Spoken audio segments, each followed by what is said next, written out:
Fala comigo, tudo bem? Eu sou o Felipe Gibran, esse é o RPCast, o podcast do Reino Pessoa. Estamos indo aqui para mais um episódio. Tenho certeza que vai ser um episódio maravilhoso, porque esse camarada que está com a gente aqui hoje é um cara fantástico. Estamos caminhando. Antes de tudo, quero te agradecer para você que tem escutado a gente, você que compartilha o nosso conteúdo, você que ouve, você que está aí nessa maratona do RPCast, que está ouvindo lá desde o primeiro podcast até agora. Muito obrigado. Obrigado para você que tem contribuído com a gente lá no www.apoia.se/RP. Isso aqui mantém o nosso trabalho aqui. Eu quero agradecer cada um de vocês que têm sido generosos e generosas fazendo esse nosso trabalho seguir. Esse trabalho só segue porque a gente está sempre cercado de gente boa. O reino de Deus é esse reino da amizade, o reino de amigos e amigas. Estou sempre cercado de gente boa. Ela está sempre aqui comigo, essa companheira fantástica de lida aqui, a Pamela. Seja muito bem-vinda, Pamela. Fala comigo, gente. Sempre um prazer imenso estar aqui. Privilégio dessa vez entrevistando um conterrâneo, um querido, que já passou inclusive por terras caxienses. Então eu estou muito honrada de estar aqui nesse episódio do Reino em Pessoa. Espero que vocês gostem. Pois é, esse nosso camarada, esse convidado de hoje, ele é pastor, psicólogo, conferencista, é aí um ativista, militante também dos direitos humanos. Ele é fundador da Reina e ele também está escrevendo livros, né? Já está nessa lógica também. Esteve um tempinho fora, voltou agora para o Brasil novamente. Infelizmente passou todos os dissabores que a gente imaginava que a gente não precisasse de passar em razão do Evangelho, mas Jesus já falava que a gente passaria. Então ele é a prova cabal de que Jesus não mentiu e está aqui com a gente hoje. Seja muito bem-vindo, meu camarada Hermes Fernandes. Que bom estar aqui com vocês. Eu só não decorei o bordão. Fala comigo, correto? Pode ser, é isso. Aliás, muito bom, gosto demais. Quero dizer que eu acompanho a ambos, sou fã de ambos. Inclusive a Pamela, eu estou sempre assistindo lá no TikTok, as coisas que ela posta são coisas assim muito legais. E o Gibran também é um cara extraordinário que faz um trabalho aí digno de nota. E para mim, eu fiquei lisonjeado com o convite, espero poder dar aí a minha singela parcela de contribuição. E que onde quer que chegue a nossa voz, o Espírito Santo possa estar trabalhando, nos levando a uma consciência do quão importante é, enquanto Igreja de Jesus, atuarmos para tornar esse mundo mais justo, mais solidário, mais amorizado. Amém, amém. Já tem um tempo que a gente está tentando fazer essa agenda, conversar com o Hermes, e as nossas agendas nunca estavam batendo. Uma alegria muito grande que agora deu certo. E o Hermes, além de tudo, ele é um grande facilitador do meu trabalho, porque ele posta os vídeos lá e eu falo, bom, agora que o Hermes postou, eu posso pegar e reagir, porque é só isso que eu faço. Eu espero ele postar e aí eu vou e reagir. Mas é isso. Tem trabalhado muito ativamente nesse momento agora com essa linguagem, com essa ferramenta também que é a internet, para seguir fazendo. Mas é isso, mestre, assim, já tem bastante tempo que você está nessa caminhada pastoral, inclusive, né, como bispo aí da sua denominação. A gente falou um pouquinho aqui sobre as coisas que você faz, né, enquanto terapeuta, enquanto ativista, enquanto conferencista, enfim. Mas seria muito interessante que você dissesse para nós como você se enxerga. Então, nada melhor do que você dizer para nós quem é o Hermes, né, para a gente começar esse bate-papo aqui. Mas assim, a queima-roupa? Bate pronto. Quem é o Hermes? O Hermes é um ser em constante desconstrução, mas que busca não perder sua essência. O Hermes é um sonhador, um romântico, um idealista, cheio de idiosincrasias, cheio de defeitos, de fragilidades, que eu faço questão de não esconder, e que decidiu que não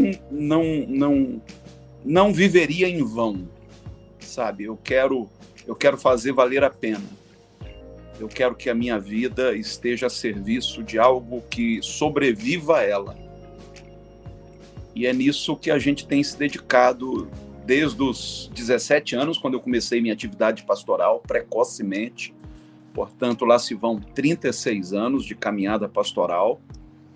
E em julho agora, Gibran, eu me licenciei da liderança da Reina e do pastorado local para me dedicar às atividades como palestrante. Enquanto eu estava vinculado à denominação, muitas vezes eu me via impedido de atender a muitos convites por conta dos compromissos que eu tinha com a igreja local. Então nós nos licenciamos e hoje quem está à frente lá é inclusive meu irmão carnal, o Elias, que é bispo também. A igreja foi fundada pelo nosso pai em 1991, dezembro de 91, e eu vim à frente dela desde 2001, e quando foi agora em julho, nós nos licenciamos e estamos nos dedicando ao trabalho nas redes sociais, que tem sido um trabalho muito gratificante, às palestras pelo Brasil e fora dele, temos atendido a muitos convites, e a escrever, que é um hobby, desde os 23 anos que eu escrevo. Eu sou apaixonado por livros e é a minha maneira de fazer com que a minha voz alcance as gerações que ainda virão. Então, deixar alguma coisa escrita, para mim, é importante demais. E me dedicado também aos trabalhos sociais da RUACH, que é a Rede Unificada de Apoio e Cuidados Humanitários, que é um trabalho que a gente faz nas ruas, com pessoas em situação de rua. É um trabalho que a gente faz em parceria também com algumas iniciativas. Agora, a última parceria que a gente fechou foi com uma obra linda, feita por uma missionária brasileira em Moçambique, que acolhe 62 meninas em vulnerabilidade social. Temos o trabalho também no Lixão, com os gramachinhos, que diariamente distribui 300 refeições para as crianças daquela comunidade no entorno do antigo aterro sanitário de Jardim Gramacho. E esse tem sido o trabalho que mais tem me rendido alegrias. Espero ter resumido bem. Maravilha. Assim, Hermes, não vou mentir, sou grande fã assim, do seu trabalho, porque eu acho que você tem uma capacidade de se reinventar, né, dentro desse nosso campo teológico. Isso é muito interessante para alguém que estava ali, inclusive, interagindo com as pessoas que hoje a gente critica. E a gente está falando desses grandes coronéis da fé, como diria Ariovaldo Ramos, já estamos falando aí do bispo da Universal e tantos outros líderes que você conviveu de perto. E eu queria saber como que foi essa receita de você, naquele meio, não ter gerado esses frutos de ódio e ter sido essa pessoa que está sempre defendendo a inclusão, sendo um líder tanto virtual, né, na sua comunidade ali de fé virtual, quanto na igreja física, sempre trazendo essa abordagem inclusiva do evangelho. Olha, Pamela, foi uma longa jornada, né? Eu nasci dentro de um contexto fundamentalista, eu sou a terceira geração de pastores. Meu avô foi pastor das Assembleias de Deus. Meu pai foi fundador ou vice-presidente mundial de uma denominação neopentecostal. Para vocês terem uma ideia, o Edir Macedo foi obreiro do meu pai. O R.R. Soares foi ordenado ao pastorado pelo meu pai. Então, essa galera toda passou por nós, digamos assim. Eu vi a gênese disso tudo. E eu, na verdade, fazia parte desse contexto. Então, eu era um pregador da teologia da prosperidade, eu era um pregador com ênfase nos dons espirituais, mas até que Deus me presenteou com uma filha com deficiência, o que fez com que eu revisitasse cada tópico da minha fé e começasse ali um processo de desconstrução. Mais adiante, eu ingressei numa faculdade de psicologia, antiga Universidade Gama Filho, nem existe mais, mas era a maior universidade particular do Rio por muito tempo. Eu fui colega do Silas Malafaia, contemporâneo dele na Universidade Gama Filho, não chegamos a estar nas mesmas turmas, mas eventualmente assistíamos uma ou outra aula juntos, e participei de muitos debates radiofônicos na Rádio Melodia, que é uma rádio evangélica muito popular aqui no Rio, na Rádio 93 FM, antiga El Shaddai. Tive confrontos com Silas Malafaia, com R.R. Soares, com Augusto Nicodemos, tive debate também com pessoas mais progressistas, né? Mas uma das minhas alegrias foi ter debatido com Leonardo Boff, não nessas rádios, foi em outra emissora, mas foi muito proveitoso para mim, eu gosto muito do trabalho do Boff, e fui me distanciando desse mundo evangélico. Vocês provavelmente devem ter assistido a um vídeo de um canal de televisão evangélico aqui do Rio, onde eu participei de uma entrevista com o Marco Feliciano, e eu era um dos entrevistadores daquele canal. Até que, quando chegou a vez do Feliciano, eu dei uma saia justa nele acerca daquela ideia tresloucada de que a África seria um continente sob maldição. E isso fez com que a direção daquele canal me afastasse. Me fizeram um convite mais, que era para entrevistar o Bolsonaro. Eu me neguei a participar da entrevista com o Bolsonaro, porque eu sabia do que se tratava. E, a partir daí, me limaram das rádios evangélicas, me limaram das TVs evangélicas. E, sinceramente, eu vi tudo isso como uma grande bênção, cara. Foi muito bom para mim ter sido limado desse métier, porque o desafio que eu abracei desde então foi furar a bolha. Foi falar com aqueles que esses canais não conseguiam falar. E é o que a gente tem procurado através das redes sociais. Hoje, nas minhas redes, você tem muitos umbandistas, estão sempre comentando, candomblecistas. Eu tenho nas minhas redes pessoal do jornalismo, muitos jornalistas, como a Xeradaz, está nas minhas redes, como agora aquela Aline da Globo News me adicionou ontem ou anteontem, não sei, fiquei muito feliz, porque eu gosto muito do trabalho dela. Temos humoristas também nas nossas redes, como o Rafael Portugal e a Fafi Siqueira. Temos todo mundo já sabe, a Xuxa nos acompanha já há alguns anos. Essa semana, a Eliana, ou Eliane, eu sempre erro o nome dela, Eliane, nos adicionou. A Maite Proença nos adicionou e compartilhou um vídeo nosso. Então, isso tem me trago muita alegria, não por serem celebridades, não é isso, mas pelo alcance que tem a voz deles. Então, quando uma dessas celebridades reposta algo que a gente postou, o alcance é muito maior, o que faz com que a nossa voz chegue a lugares que nunca chegaria se nós hoje ainda estivéssemos naquele mundinho gospel que frequentávamos. Então, tudo que fizeram contra mim, como diz José do Egito para os seus irmãos, resultou em bênção. Eu só tenho a agradecer por ter sido limado desses canais dos quais antes eu participava. Mano, mas assim, você falando isso para nós, e a gente fica muito feliz de ouvir, mas tem um fator muito importante de que você mora numa cidade, num estado que é majoritariamente evangélico fundamentalista. Eu que moro assim em Belo Horizonte, que está extremamente distante, mas é diferente, né? Mas extremamente distante da violência do Rio. A gente já sofre problemas aqui, perseguições, ameaças, esse tipo todo de coisa. Como é que é pensar isso morando no Rio de Janeiro, onde parece que o pentecostalismo, o neopentecostalismo, tudo virou uma coisa só, né? Você tem traficantes agora que são neopentecostais, você tem milicianos que são donos de igreja, né? Então, assim, como é que vive com essa lógica, falando o que você fala, continuando no Rio, enfim, né? Como é que se dá esse processo? Felipe,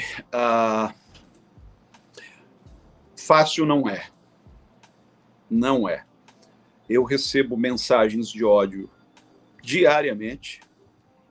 Eu fiz questão de arquivar estas mensagens nos meus stories, tanto as elogiosas quanto as críticas que recebo e as ameaças, para que torne público, para que as pessoas saibam o que está acontecendo. Se algo acontecer comigo, a polícia já sabe por onde começar a investigar, porque as ameaças estão lá. Algumas são veladas, algumas são abertas. A igreja que eu pastoreei até julho sofreu algumas invasões, não só a sede, mas congregações. E um padrão que assim nos assustou bastante é que não só roubavam equipamentos, como defecavam no púlpito. Isso aconteceu várias vezes.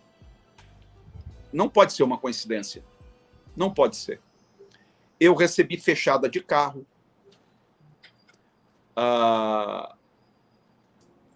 Enfim, eu vou pedir perdão a vocês por não entrar em alguns detalhes, porque é melhor não. Já me recomendaram, Hermes, deixa um pouco quieto isso, para isso não te trazer maiores problemas. Mas eu já passei por muita coisa. Às vezes eu penso 2, 3 mil vezes antes de anunciar o endereço aonde eu vou estar pregando. Eu digo aqui no Rio de Janeiro, eu recebo convites para pregar fora e não tenho problema de anunciar. Vou estar em tal lugar, em tal cidade, quando é aqui no Rio de Janeiro. Até quando eu vou ao lixão, eu não aviso que eu estou indo. Eu só publico depois de ter estado. Às vezes eu publico ao vivo, porque eu já estou prestes ali a sair imediatamente. Porque a gente fica preocupado. A gente não sabe o que se pode estar sendo maquinado contra nós. Hoje eu tenho procurado manter a privacidade dos meus filhos. Já usaram fotos dos meus filhos em postagens, ou melhor, em directs que eu recebi para me intimidar, e fotos dos meus filhos pequenos. Nem isso eu posso publicar mais. Ainda tenho algumas fotos dos meus filhos, mas as fotos que eu mantinha nos stories deles pequenos eu tive que remover, porque usaram isso para me intimidar. Então não tem sido fácil. Mas é um caminho sem volta. Não dá para retroceder. Depois que você começa, você tem que ir até o fim, e a gente está disposto a dar continuidade a isso, mesmo que eventualmente tenhamos que deixar o país, como já aconteceu anteriormente. Antes das eleições, nós fomos para a Europa, nós passamos 3 meses lá, voltamos depois que a poeira já havia baixado. Então, ainda que eventualmente eu tenha que deixar o país, o trabalho que eu faço vai continuar sendo feito, mas sabendo que os riscos são iminentes, infelizmente. É muito triste a gente constatar que uma mensagem que não é bélica, não é violenta, provoca esse tipo de reação nas pessoas. Mas falando um pouco desse seu legado, né, dessa escrita inclusive, eu queria que você contasse um pouco pra gente como é que foi esse seu processo com a escrita. Você falou que vem de muito novo, né? Mas teve toda uma construção na sua retórica, no jeito que você lida com o evangelho. E eu queria que você falasse pra gente, assim, um pouco dessa produção que você tem feito, que é quase uma bíblia do Hermes, né? São muitos livros feitos até aqui. O primeiro livro que eu escrevi, eu tinha 23 anos, ainda estava imerso na teologia da prosperidade, e é um livro que, se alguém tiver em casa, eu peço encarecidamente, queime. Este livro não me representa. Depois eu escrevi O Amor Radical, pela MK Publicitar, que não me pagou. Fizeram o lançamento, puseram o programa de televisão que eles tinham, divulgaram na rádio e ainda não recebi, mas deixa quieto. E de lá para cá, do Amor Radical para cá, houve uma evolução de pensamento. E eu constantemente estou revisitando os temas tratados nos meus livros. Porque a gente muda. Por exemplo, Intolerância Zero, eu publiquei, aliás, o Amor Radical, eu publiquei em 2003. Eu acho que foi isso, 2003. Acho que a primeira edição foi 2003, tem bastante tempo. Mas o Intolerância Zero, eu publiquei em 2015. Já fizemos uma nova edição, porque alguns assuntos ali precisavam ser revisitados. Eu falei de algumas coisas que eu ainda não tinha a compreensão que eu tenho hoje. Mas já foi um passo muito importante o Intolerância Zero. E não muito tempo atrás eu lancei o Homossexualidade da Sombra da Lei à Luz da Graça. Já fizemos 2 tiragens, as 2 se esgotaram, hoje ele só está disponível em versão digital. Nos últimos meses eu dei uma parada. Eu tenho um livro que está quase concluído, mas eu precisei dar uma parada. Devido a todas as turbulências que nós atravessamos nesses últimos meses, eu achei por bem aguentar um pouco para retomar a escrita mais adiante. Mas é algo assim que eu sou apaixonado, Pamela. E anos atrás eu perguntei aos meus filhos, eu tenho um filho que é publicitário, e tem uma filha que é psicóloga. Eu perguntei a eles, quando eles ainda estavam cursando na UF, a Faculdade de Comunicação e de Psicologia, o que eu faço para alcançar a geração de vocês? E eles foram muito sinceros comigo. Eles disseram, pai, você escreve bem, a gente gosta do que você escreve, mas não é a linguagem que alcança a nossa geração. Aí o meu filho disse, por que você não arrisca um romance? E eu parei, pensei, falei, mas um romance, cara, acho que não é para mim, não tenho cabeça para montar personagens, enredos, é muita coisa. Mas eu tomei aquilo como um desafio e escrevi meu primeiro romance, se chama O Ninho da Fênix. Engatei, escrevi, mas ao todo 5 romances e 1 para criança. Então são 6 obras de ficção. Ainda não estouraram, eu ainda não fiz um trabalho de divulgação para que as pessoas tenham conhecimento, mas foram trabalhos que me trouxeram muito prazer. E eu tenho um sonho, viu, Pamela, já que a gente se conheceu aquele dia, lá no lançamento daquele filme, né, em Botafogo, meu sonho é que um dia um romance meu se torne filme. Eu quero ver isso. Cara, esse é o meu sonho. E não são romances religiosos. Então, quem lê achando que eu estou usando o livro para fazer algum tipo de proselitismo, vai dar com os burros na água. É possível que você nem encontre o nome de Deus ali. Então, são histórias realmente com ficção científica, algumas com viagem no tempo, que eu sou aficionado por esse tipo de tema, e com romance, com suspense, enfim, com todos esses ingredientes que eu particularmente adoro. E eu espero que um dia esses romances aconteçam, porque eu acho que eles têm uma contribuição a dar em reflexões. Tem coisa que a gente não consegue formular em termos teóricos, digamos assim, mas a gente consegue falar através da ficção. Perfeito. Então, isso não é verdade? E isso foi que me fisgou. É poder usar da ficção para tocar em assuntos que, se eu for tocar teoricamente, eu vou ter as minhas limitações. Então, até assuntos como suicídio. Eu tenho um livro sobre suicídio, inclusive, mas é um dos temas abordados em um dos meus romances. Intolerância religiosa é outro tema abordado também nos meus romances, apesar de não ser um romance religioso, de não fazer proselitismo. Eu acho maravilhoso isso que você falou, furando aqui um pouquinho a fila do Gibran, porque eu acho que quando a gente fica tão mergulhado no fundamentalismo, acho que uma das características que pouco se comenta é a nossa dificuldade de desenvolver a criatividade e a abstração. né? E eu fico vendo assim, na Bíblia o tempo todo Jesus está usando de parábolas que, querendo ou não, são historinhas, né? Que ele vai usando ali no cotidiano para a gente compreender outras temáticas. E eu acho isso tudo muito fascinante. Agora, assim, você já reparou, ô Pamela, que nas parábolas de Jesus, Deus nunca é personagem?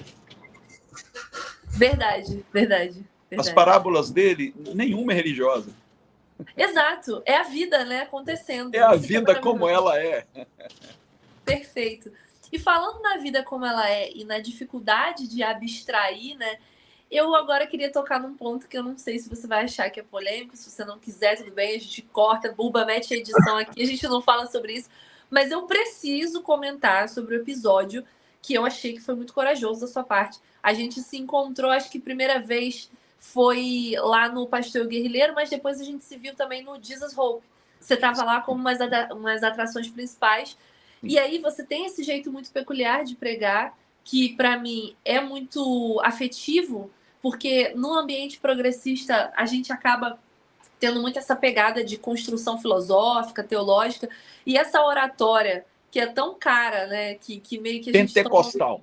Pentecostal. A galera toma um ranço, né? Vamos falar a verdade? O pessoal toma um ranço do jeito pentecostal de pregar, porque, infelizmente, a não sei se pelo racismo religioso ou por associar esse ambiente fundamentalista, a galera meio que vai rechaçando essa coisa mística, essa coisa da oratória, né? E eu, sinceramente, sou muito, assim, ligada a esse tipo de pregação, porque venho desse contexto.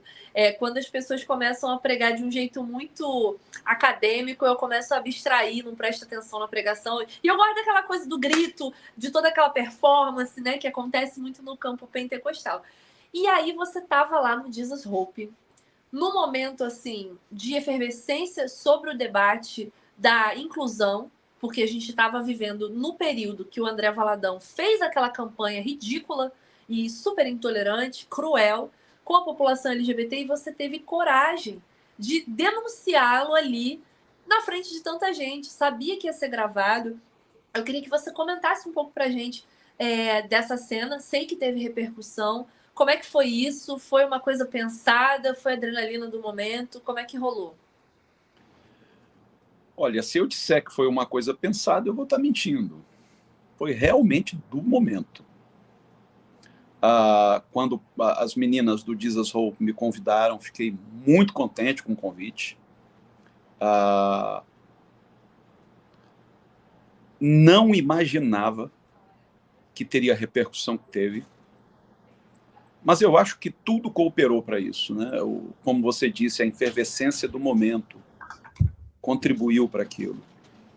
E na hora me veio à mente, né? Me vieram à mente os nomes do Valadão e do Malafaia, por todos os ataques desferidos contra a comunidade LGBTQIAPN+, e eu soltei. Foi assim muito espontâneo. Muito espontâneo. Agora, a reação dos irmãos ali reunidos me tocou profundamente. Foi algo assim visceral. E olha, Pamela e Gibran, o que eu recebi, aliás, ainda recebo. Aquele vídeo que viralizou ainda tem repercutido muito. E eu recebo mensagens de pessoas que me dizem: eu estava pronto a dar cabo da minha vida no dia em que chegou para mim o seu vídeo. E eu desisti, fui dissuadido daquela ideia de tirar a minha vida. Então isso para mim é o mais importante. Não é nem a repercussão em si, mas o fato de tanta gente ter encontrado ali uma razão para voltar a acreditar, voltar a ter esperança. E eu, sinceramente, se eu pudesse viajar no tempo, eu teria feito tudo de novo. Eu não me arrependo, eu sei que eu corro o risco, inclusive, de ser processado. O Valadão foi às redes falando em acionar a justiça, enfim, não posso fazer nada. Mas uma coisa que me chamou muito a atenção, e foi também muito gratificante, foi que o Ministério Público, na sua ação contra o Valadão, usou a minha fala. Então, isso me deixou muito contente. Eu espero, se eventualmente eu sofrer alguma ação por parte dele ou do Malafaia, que isso seja levado em conta. Teve uma vez que um amigo meu, o Hermes, falou comigo assim: Gibran, mas você não tem medo de essas bobagens todas aí que você fala? Você não fica com medo de tomar processo, aquela coisa? Aí eu disse para ele: cara, um homem sem patrimônio é um homem tão corajoso. Porque, pô, pode me processar à vontade, não tem nada no meu nome, não tem patrimônio, não tem nada. Então, assim, vão ganhar todos os processos aí. Fica... Mas, assim, brincadeira. Vão tirar o quê de mim, cara? Vai tirar o quê de mim, exato. Olha, o único patrimônio que eu tenho é um carro comprado no finalzinho de 2016, modelo 2017.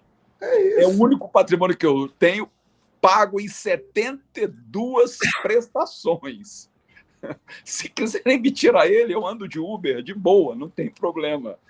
Eu costumo dizer, Gibran, corroborando o que você disse aí, eu costumo dizer o seguinte: nunca se é tão perigoso ao sistema do que quando não se tem nada a perder. Então, quem não tem nada a perder, está lá esquentando com isso. Exatamente. Eu não tenho nada a perder, como diria Paulo, né? O que para mim era lucro, eu considerei perda. Exato, exatamente. Mas o que eu ia te perguntar, que também é uma das questões que eu recebo aqui quase todos os dias, né? Como eu vim de um espaço onde a maioria dos meus amigos, né, se tornaram pastores, porque em um momento da minha vida eu estudei numa escola evangélica que só tinha filhos de pastores estudando, então a gente ficou adulto e eles assumiram as igrejas dos pais, né? Então aqui meus amigos tudo é pastor de Getsemane, Lagoinha, Quadrangular, Assembleia de Deus, enfim, estudou, então assim, a pastorada toda é amiga. E uma das coisas que eles sempre me perguntam, que eu imagino que você também deva responder, até porque eu vi recente agora você fazendo um reel sobre isso, que a maioria deles fala isso para mim, né? Gibran, mas você não é gay, para que você fica levantando bola aí, para ficar, palavras dele, abre aspas, para ficar defendendo viado, você fica apanhando de bobeira, porque isso não te afeta. E aí eu fico pensando, como que não me afeta? Como que não afeta? Mas enfim, e aí de uma maneira ou de outra, eu imagino que você deva enfrentar isso também, porque teoricamente, assim, né?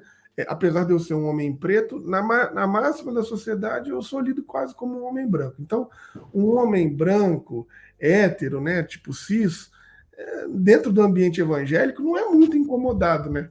Então, assim, como é que você também, que está dentro dessas classificações todas, responde esse tipo de pergunta, que eu imagino que devam te questionar o tempo inteiro, né? Quer dizer, ô Hermes, sua vida estava resolvidinha ali, pô, estava tudo certo, por que você resolveu caçar problema, né? Mais ou menos assim? Cara, eu ouço isso direto. E interessante, porque eu ouço crítica dos dois lados. Então tem aquela turma que diz, não é teu lugar de fala. Recolha-se a sua insignificância, porque esse não é seu lugar de fala, você é um privilegiado. E eu confesso que, por um tempo, eu entrei em crise com isso. E, cara, por que eu vou entrar numa seara que não é a minha e só vai me trazer dor de cabeça e tal? Até que um paciente meu, a maioria dos meus pacientes vem pelas redes sociais e vem de um contexto evangélico e gente que sofreu discriminação, enfim.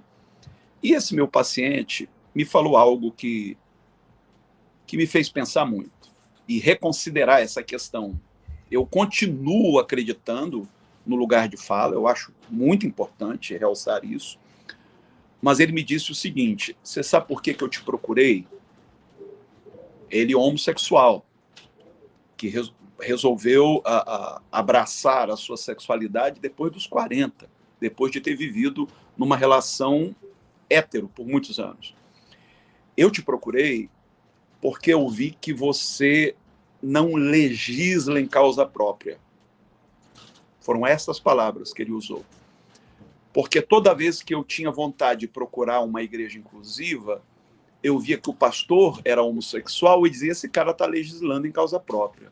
Sim. Isso, para mim, veja, não estou tirando dessas pessoas a credibilidade, não. Claro. Aliás, eu acredito piamente no trabalho das igrejas inclusivas, sou amigo de muitos pastores que são homossexuais e que eu acho que devem continuar fazendo o lindo trabalho que estão fazendo. Enfim, e nem vou dizer que eles legislem em causa própria. Esse não é o meu parecer. Isso foi o que o meu paciente disse. Mas foi interessante ele dizer que, apesar de não ser o meu lugar de fala, o fato de eu defender pessoas com as quais eu não me identifico no sentido da orientação sexual, só realça a credibilidade do meu ministério. E eu achei isso interessante. E coloquei no meu coração que eu seria um megafone para essas pessoas. Eu estou, até essa semana, alguém me perguntou, o senhor é gay? Eu achei a maior graça. Por que as pessoas têm que ficar insinuando?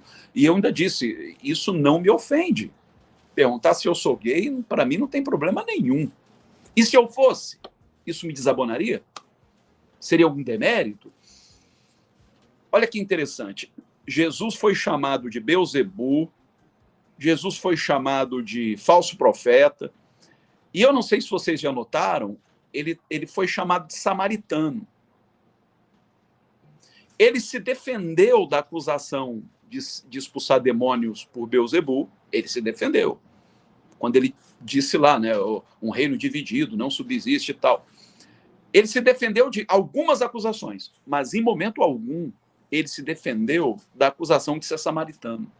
Por quê? Porque ele não queria, com isso, reforçar um estereótipo, um estigma.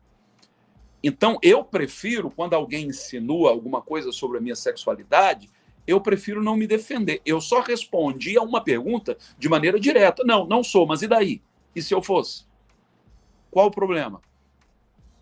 Então, eu acredito que a gente tem que estar disposto a sair não só em defesa de pautas que nos contemplem, mas também de pautas que contemplem a tantos outros. E que muitas vezes não tem não tem a sua voz devidamente amplificada.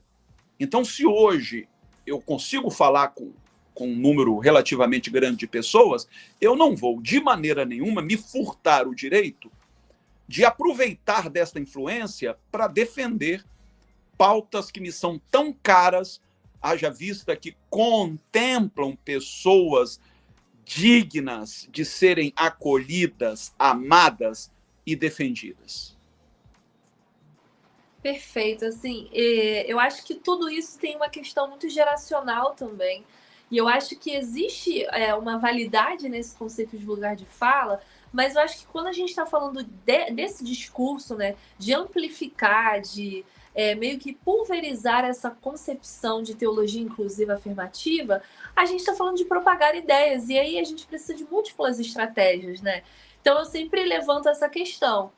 A mesma coisa quando a gente fala sobre teologia antirracista aqui no Reino em Pessoa. Eu não sou preta, eu sou branca, tenho consciência disso e tal, apesar de ter gente que vem no direct ficar falando que eu sou negra, eu falo, querida, olha para isso aqui, não tem condição nenhuma. Mas, enfim, trazer esse discurso em pauta é também se comprometer com essa comunidade que a gente está querendo construir, que não é só de gente privilegiada, né? E também não é falar no lugar de alguém. Eu acho que isso que a gente faz é muito importante, porque a gente não está querendo dar voz ou estar... Porque ninguém precisa que a gente dê alguma coisa. As pessoas estão disponíveis para ocupar os seus espaços e é necessário que a gente que não está dentro desse lugar de violência que a população LGBT sofre, se comprometa em colocar o corpo na frente, assim como no caso da teologia antirracista também. Então, eu acho que é muito importante a gente sempre bater nessa tecla para que esse discurso do lugar de fala não se torne um lugar de imobilidade de agência política. Então eu não posso falar, então não vou falar nada, ninguém vai fazer nada, eu vou deixar só a galera que está ali naquela bolha minoritária que não é sequer considerada pelo ambiente evangélico hegemônico, ficar batendo em ponta de faca sozinho. E eu acho que você tem esse lugar de ponte também, né? Que eu acho que é interessante a gente falar. Uma pessoa, talvez, do campo tradicional conservador não vai ouvir alguém da teologia queer, não vai ouvir uma pessoa que é abertamente homossexual por conta dessa homofobia, mas quem sabe com o seu discurso embasado, né, tendo essa validade da instituição evangélica, vai levar em consideração o que você está falando, né? Então, eu acho importante. Só fazendo uma vírgula aqui, corroborando com o que você está falando, que eu acho que, para além de tudo isso, no caso do Hermes, no seu caso, no nosso caso, a gente tem um aditivo, sabe? Por quê? Aí eu vou trazer isso aqui para uma linguagem pastoral, mas não tem como fugir. A gente pode levar qualquer militante, qualquer ativista dentro da nossa comunidade. Isso pode ser muito bom, as pessoas podem ouvir, podem participar, isso é ótimo. Mas ainda assim, no ambiente eclesiástico, a gente percebe a diferença que ainda tem, ou como as pessoas escutam a gente de maneira diferente. Quer dizer, igual no caso do Hermes, tem 30 anos que ele é pastor de uma comunidade. Ele levar alguém de fora para falar sobre um assunto, ou ele falando sobre aquele assunto da pessoa que ele batizou, que ele fez o casamento, é uma outra. Então, para nós ainda nesse nosso campo aqui religioso, para nós que somos pastores, pastoras, que a gente é referência, liderança dessa população local, ainda somado a tudo isso que vocês disseram, ainda tem esse fator que é uma responsabilidade nossa colocar esses discursos nos nossos corpos, né? Porque é uma função pastoral disso. Aí, é lógico, brilhantemente, como você está dizendo, nós não queremos substituir ninguém. Mas é porque quem não conhece o ambiente da igreja ainda não entende. E não é uma questão da gente ser dono do discurso, é porque, querendo ou não, o pastor, pastora, a liderança, ela ainda tem uma referência muito grande na vida das pessoas. Só para você ter uma noção. Estou aqui fazendo um grande parênteses, mas desculpa, já te devolvo a palavra, mano. Teve uma ocupação agora, há 15 dias, no centro de Belo Horizonte. A ocupação foi feita e tal, não sei o quê. A primeira coisa que acontece quando fecha a porta das ocupações é uma mulher falar assim, pastor, agora ora pra gente conseguir resistir à polícia aqui a noite inteira. Entende por quê? Porque na cabeça dela não é um movimento que está protegendo, não é a força popular, é Deus. E aí ela enxerga isso no pastoreio. Agora imagina se eu digo para ela, não, minha irmã, peraí, eu não sou esse militante não, vocês é que são, isso aqui não é o meu lugar de fala. Então, assim, nós precisamos de entender isso, que na vocação pastoral exige de nós, inclusive, enfrentar esses assuntos que a população, né, vamos dizer assim, é uma demanda comunitária, que isso saia da nossa voz também. Por isso que, às vezes, eu me choco um pouco com alguns pastores e pastoras que falam assim, não, sobre isso eu não falo. Eu falo, cara, mas as ovelhas, entre aspas, elas precisam de ouvir isso da sua voz também, né? Desculpa aí, Pam, fechando e te devolvendo a bola, perdão.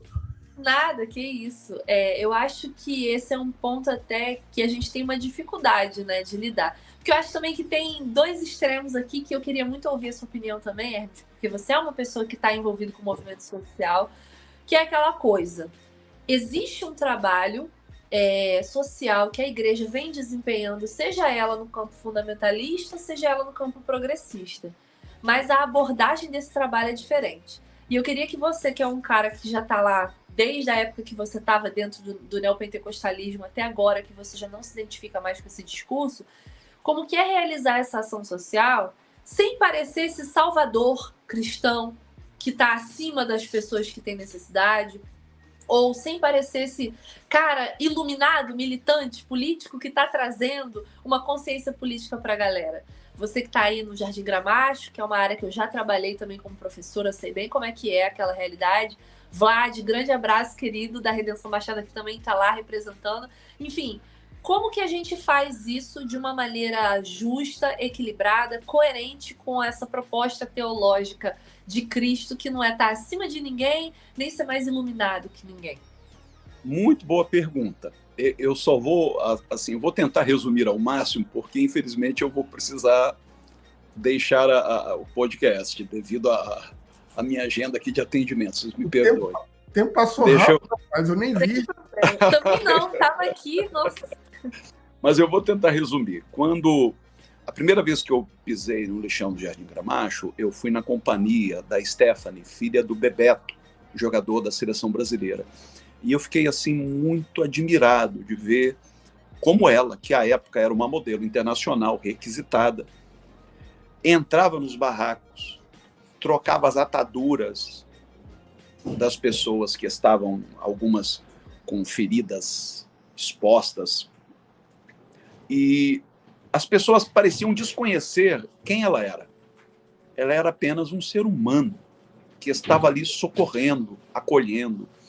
E aquilo me tocou de tal maneira que eu reuni a igreja e falei, gente, nós vamos promover um trabalho que eu estou chamando de choque de amor. Foi esse o título que nós usamos. Só que nós não vamos com a pretensão de levar Jesus. Aí todo mundo ficou assustado com aquilo. E eu disse, porque essa pretensão parte de uma presunção de que nós somos os detentores da verdade e eles são os que estão nas trevas da ignorância. Em vez disso, nós vamos ao Jardim Gramacho buscar Jesus, porque é com eles que Jesus se identifica. Então, nós rompemos com essa visão colonialista, sabe? Essa visão dos jesuítas, quando vieram evangelizar, supostamente catequizar as populações indígenas. E olha, a experiência foi tão rica. Chegar ali, abraçar aquele povo sem intenção proselitista, buscando encontrar no sorriso de cada pessoa, de cada criança, de cada ser humano, o próprio Cristo. Na verdade, nós não fomos ali convertê-los, nós fomos ali nos converter. Nós sofremos um processo de conversão quando saímos da nossa zona de conforto, descemos do salto e fomos ao encontro dessas pessoas. É o levar realmente a sério o tive fome e me desse de comer. Jesus está se identificando com elas. Então não há como encontrá-lo em outro lugar que não seja no necessitado. E fazer a elas é fazer a Jesus. Agora, sem pretensão política, sem pretensão proselitista ou de qualquer outra natureza. É amar por amar. E só. E não esperar nada. É claro, acreditando que aquelas pessoas eventualmente hão de superar aquela situação, o que vai depender de políticas públicas, vai depender de uma série de fatores, e a gente não pode perder a esperança, mas o meu gesto de amor não pode estar condicionado a um resultado esperado. Então, se aquela pessoa continua do jeito que está e até negligencia uma eventual oportunidade de mudar de vida, ok, aí já não me diz respeito. O meu papel é amá-la. Jesus não nos enviou a converter ninguém. Ninguém. Jesus nos enviou a amar. Conversão é outro departamento, está fora das nossas competências, é coisa do Espírito Santo. E, sinceramente, eu acredito que a conversão que nós devemos propor não é a conversão da pessoa, da sua religião para a nossa. É a conversão do ser humano ao ser humano. E não há como se converter a Deus sem passar por esta conversão ao outro. É no outro que Jesus escolheu ser amado, é no outro que Jesus escolheu ser servido. Oh, como vocês fazem aí no Rio de Janeiro, né? Vapo, acabou, fechou. Esquenta tudo. É isso. Meu camarada, muito obrigado. Vou despedir de você aqui correndinho, porque eu sei que você tem aí que fazer um atendimento, nós estamos em cima do horário, mas te agradecer demais pelo papo, por ter disponibilizado esse tempo aqui com a gente. É sempre muito bom te ouvir e a gente segue se encontrando por aí nessas nossas propostas de subversão Brasil afora. Obrigado, viu, meu mano? Agora, ô Gibran, eu já estava me convencendo a usar dreads. Aí você tirou os seus, eu perdi a fé. Não dei conta, cara, não dei conta. Mas quem sabe ano que vem eu volto com ele. Porque o visual estava muito legal. Falei, cara, muito legal. Aí eu lembrei, aí eu pensei, eu não sei se eu coloco, aí lembrei do Felipe Dilon, não sei se você lembra. Eu falei, não, acho que não. Melhor parar. Eu acho que BH não estava suportando aguentar a qualidade desse homem. Ele teve que vigiar e manter a modéstia, né? Aquelas coisas. Mas, Hermes, querido, um prazer imenso. Você é uma referência para nós. Obrigada por ter coragem de continuar nesse ministério. E espero aí, quando eu voltar para o Rio, que a gente possa se encontrar, trocar um papo e ver aí como é que estão as coisas, as novidades. Beijo grande, querido. Um beijão para vocês, amo vocês. Tchau, tchau, gente. Tchauzinho, também te amamos.